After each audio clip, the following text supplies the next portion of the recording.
Hello বন্ধুরা, আশা করি সবাই খুব ভালো আছো।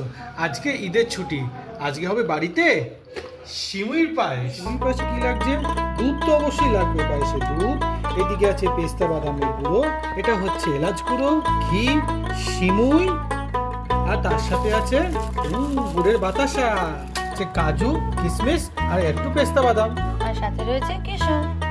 গ্যাসটা অন করে দিলাম, বাটি বসিয়ে দিলাম, গ্যাস জ্বালিয়ে তাতে একটু ঘি দিলাম।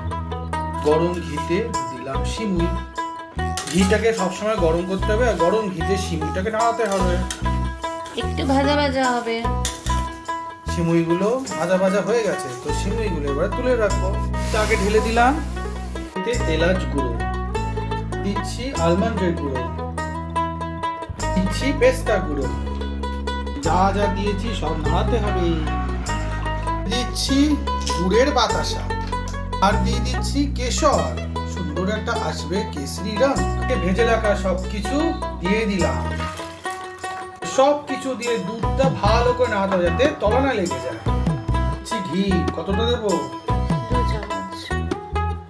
সিমুইগুলো সব ভাজা সিমুই। ভাজা সিমুই যা যা আছে সব সিমুই দিয়ে দিলাম। দিয়ে দিচ্ছি আমুলের কনডেন্সড মিল্ক, যেটা এনে দেবে এই পায়েসের মধ্যে আলাদাই একটা স্বাদ। সিমুই রান্না করতে করতে রাত হয়ে গেল, কিন্তু হয়ে গেল আমাদের সিমুইয়ের পায়েস। একটু স্প্রিঙ্কলিং হয়ে যাক, তাতে দিতে হচ্ছে কিশমিশ, সঙ্গে কাজু। সো সিমুই ডান। Tata, goodbye. কেমন হলো কমেন্টে জানিও।